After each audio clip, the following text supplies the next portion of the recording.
ازيكم عاملين ايه؟ ده ستريتش. هنبدأ نلفه على الراس. ده شكرتون ورق. هنبدأ نلفه زي ما انتم شايفين كده باللون الأسود. هنحدد مكان العين والبق.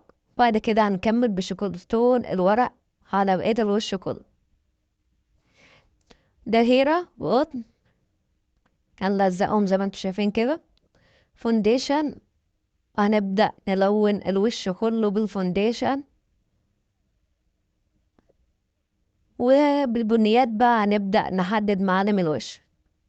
دي أنياب هنلزقها، كمان بتلزق بالغيرة برضو.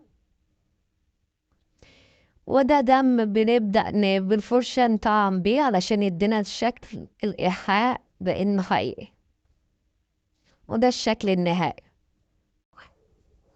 طبعا الغيرة دي بتكون سعرها عالي قوي، فاحنا ممكن نستبدلها بغيرة للأحذية، وبتدي نفس النتيجة وملهاش أي أضرار على البشرة، وممكن تجربوها.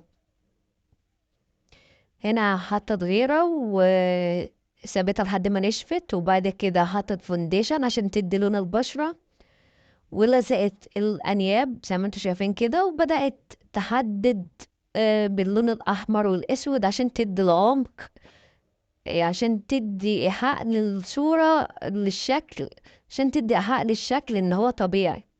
وهتبدأ تلون بيت وشها باللون الأبيض، وبالايلاينر زي ما انتوا شايفين رسمت حواجب، وبالاي شادو باللون الاسود بدأت تلون مكان العين. وده الشكل الطبيعي زي ما انتوا شايفين كده بعد ما لبست الباروكة. دي غيرة برضو يا جماعة، وزي ما انتوا شايفين قطن.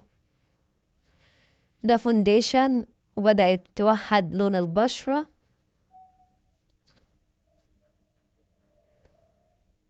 وبالمقص بدأت تشكلها زي ما هي عايزاها باللون الأسود والغيرة والقطن،